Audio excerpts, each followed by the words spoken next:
we will be reading IAS 21 that talks about foreign exchange and their currency fluctuation. Okay, as you know, if you are dealing with foreign currency, then it keeps on changing every day, correct? It keeps on changing every day, correct? Tell me yes or no? Yes. Correct. Okay, so IAS 21 will guide you how to record this exchange, whether there is gain or loss, how to record the same. If there is any balance remaining, maybe either receivable or payable, in that case, how do you record the same? Are you required to, I would say, calculate the current rate or not? So we'll be reading about foreign exchange and their currency fluctuation in IAS 21. Firstly, there are two concepts. The effect of change in foreign exchange rate. There are two concepts which says conversion and translation. Okay, conversion means process of exchanging amounts of one foreign currency for another at time of transaction. At the time of transaction, you just have to check what is the one foreign currency amount and for another. When you're converting, example, you want to exchange your Indian rupees to dollars. So you just will check what is the spot rate going on and you will convert them. Clear? Are we clear? Conversion means for the purpose of payment or for the purpose of receipt, the exchange that takes place is known as conversion. Example, in case if you want dollars, then you will get your rupees exchanged, correct? This is known as conversion. Example, you want to pay ACCA fees, and the ACCA fees is, example, on 30th September it is 112, whereas on 4th November it is 1 pound equals to rupees 113. Now, if you will pay your fees on 30th September, then you will have to pay 112 rupees from your bank account per pound. Whereas if you will pay some day later, example 4th November, the outflow will be 113. Correct? The outflow. Example, you have recorded that I have a payable. I have a payable of, example, 143 pounds into rupees 112. Let's say you have a payable of 143 into 112. So you have recorded 16,016 rupees. Let's say on actual payment date, on actual payment, you will have to pay with the spot rate. Example, when you multiply with your spot rate, this is your spot rate. Spot rate means the rate relevant on that date. When you were actually making the payment, then example, the payment is 143 into rupees 112. Correct? 113, sorry. Rupees 16159. The amounts will be paid using spot rate. We say that any difference that arises, since you have to pay extra amount, you have to pay, okay, extra amount, extra 143 rupees. This is a loss because you have to pay extra, loss of rupees 143 on final settlement. Give me a quick thumbs up. Do you get this? That there is a loss of 143 rupees on final settlement. You have to you are required to pay 1 rupee more for each pound. Do you get this? The gain loss will arise on actual. Good. This amount will be recorded in statement of P&L and OCI. Okay, so conversion means in relation to the actual payment, in relation to the actual receipt, the spot rate is used. This rate is relevant for the conversion purpose. Okay, conversion means process of exchanging amounts of one currency to another for the purpose of final receipt or final payment, for the purpose at the time of actual transaction, actual payment or receipt. Whereas translation is done for financial reporting purpose. Is done for financial reporting purpose whenever you're preparing your financial statements. Each year end, you might have some foreign transactions standing. Maybe you have some balance, some receivable balance, some payable balance. Okay, that receivable and payable balance will be considered, will have to be recalculated on for the purpose of financial reporting. For the purpose of preparation of financial statement, you are required to remeasure. You are required to remeasure. This remeasurement is known as translation. Give me a quick thumbs up. On every financial reporting date, on every FS preparation date, you are required to remeasure your balances available in foreign currency. Okay? Remeasure. So therefore, required at end of accounting period for all the assets and liabilities that have been incurred in foreign currency, any expense that have been incurred in foreign currency, or maybe any I would say income has been earned in foreign currency, for any receivable or payable balances that are standing at the financial statement date, we are required to remeasure the same. Please confirm, give me a quick thumbs up. Are we good? Do you understand the difference between conversion and translation? Yes. Good. In a way, you can say that conversion is a real loss. Conversion on any losses that occur on conversion is a real loss. Whereas, if you talk about translation, these are notional loss. They can happen. We just have got, I would say, an estimation, and these can happen. Okay, clear?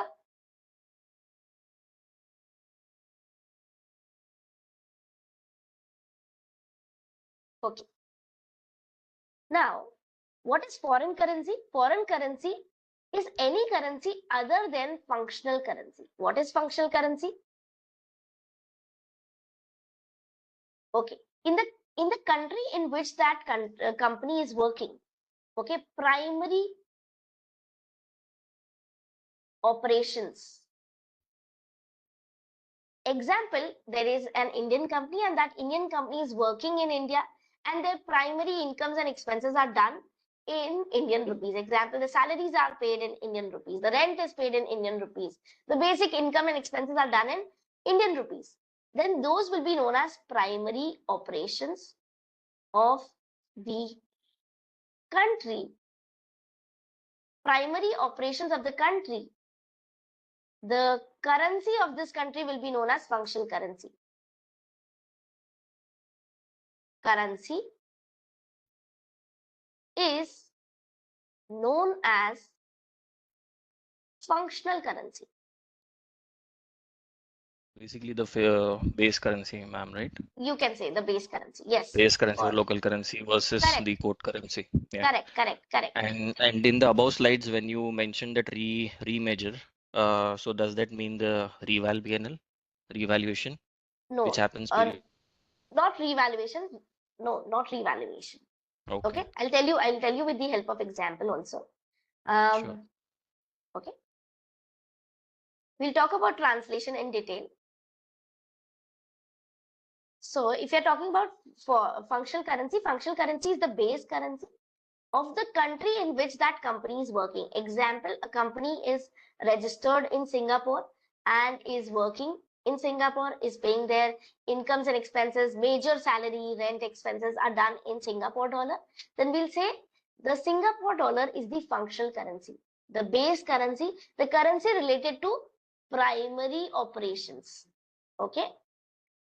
Now, any currency other than functional currency is known as foreign currency. Other than functional currency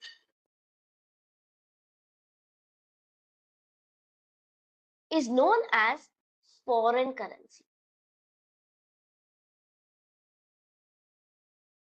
Example, if it's Indian company, then in case if it imports from China, if it exports to US, etc., then this US dollar, these Chinese currency will be considered foreign currency.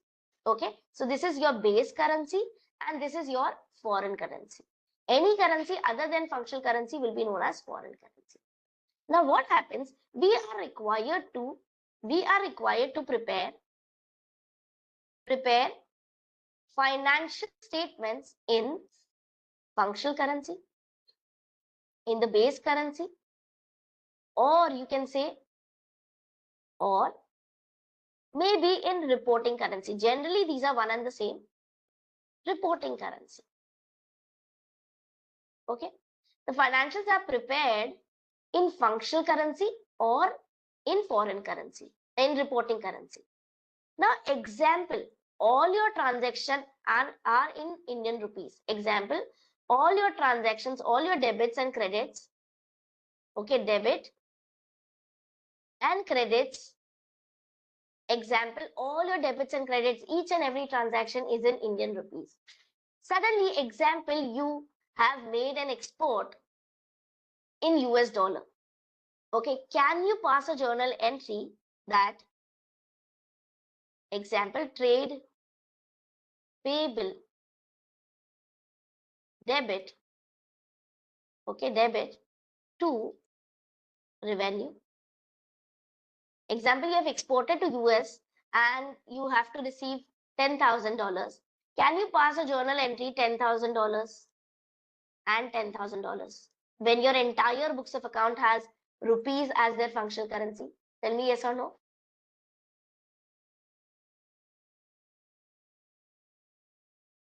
Yes. No, we cannot pass a journal entry with dollars. Otherwise, our balance sheet will never match. If our entire financial statements are in rupees, we have to record these transactions also in Okay, rupees. local We are currency. correct. We need to translate them. Correct? Example, Yes. have you all used any ERP software, Tele ERP, SAP, Oracle? We pass journal entries in the system. Entire journal entries have to be in single currency. All the journal entries have to be in single currency. Give me a quick thumbs up. Single currency. Okay, in FS. For the preparation of financial statement, you are required to use only single currency, and therefore, while recognition, we cannot pass journal entry with dollars. Instead, we are required to translate this $10,000 in rupees. Please confirm, are we clear? We cannot pass foreign currency transaction as it is in our books of account, correct? Because we have a standard currency, base currency already going on. All the transactions should be recorded in base currency, their functional currency. In case if we have any foreign transaction, that should be translated in order to be recorded in the books of account. So we cannot pass a journal entry with $10,000. Instead, we are required to convert it. We are required to translate it. Okay. So let's see the definitions. Foreign currency other than functional currency. What is functional currency? The currency of primary economic environment. Primary economic environment in which the entity is operating is known as functional currency, base currency. Presentation currency is your reporting currency in which the financial statements are prepared. Generally, presentation currency and functional currency are same, but for the consolidation purpose, your presentation currency can be different. Example, a company in Singapore is required to make a consolidated financial statement. So you were preparing your FS for reporting it to your income tax authority, to your registrar of companies. Okay, you were preparing in Indian rupees, but for the consolidation purpose, you are required to prepare your financial statements in Singapore dollar. So presentation currency is the currency, okay, which is required for preparing our financial statements, maybe for consolidation purpose. They can be different. Otherwise, generally functional currency and presentation currency are same. What is exchange rate? The ratio of two currencies is known as exchange rate. Example, $1 equals to 85 rupees. Example, then we'll say this ratio is exchange rate. Okay, exchange rate example, $1 equal to example 85 rupees. So this ratio is known as 1:85 is known as exchange rate. What is exchange difference? The difference resulting from translating a given number of unit of one currency into another. When you translate from one to another, when you convert from one to another, any difference that arises will be your exchange difference. If it's a positive, if it's a favor, it will be known as a gain. If it's negative, you will have to pay extra amount. Then in that case, or you will be receiving lesser amount. In that case, we'll say it's a loss on exchange, foreign currency exchange. Closing rate, the rate relevant on the year closure. Example, if you're preparing your financial statements on 31st December, then rate relevant on 31st December is known as closing rate. Example, if you're preparing your financial statements on 31st March.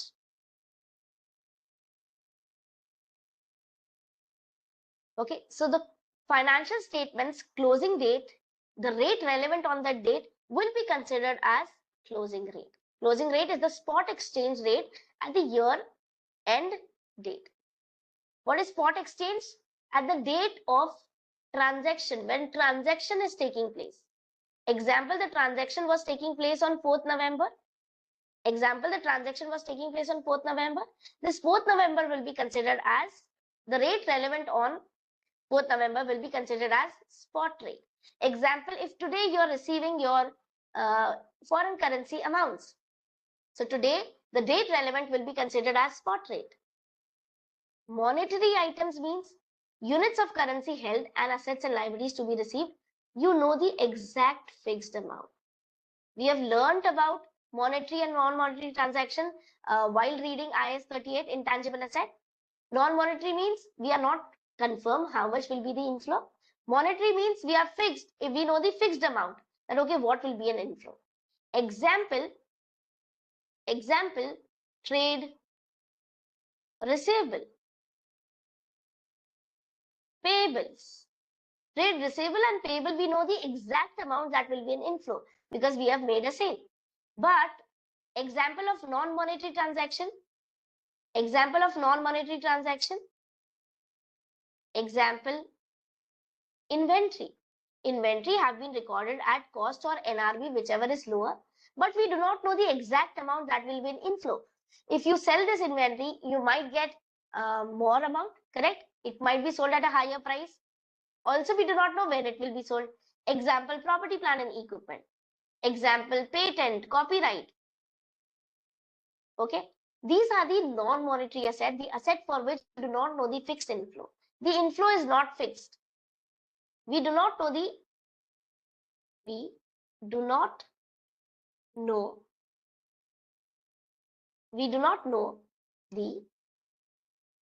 exact inflow. Give me a quick thumbs up. Quickly confirm, are we good? What does non-monetary means and what does monetary means? When you know the fixed inflow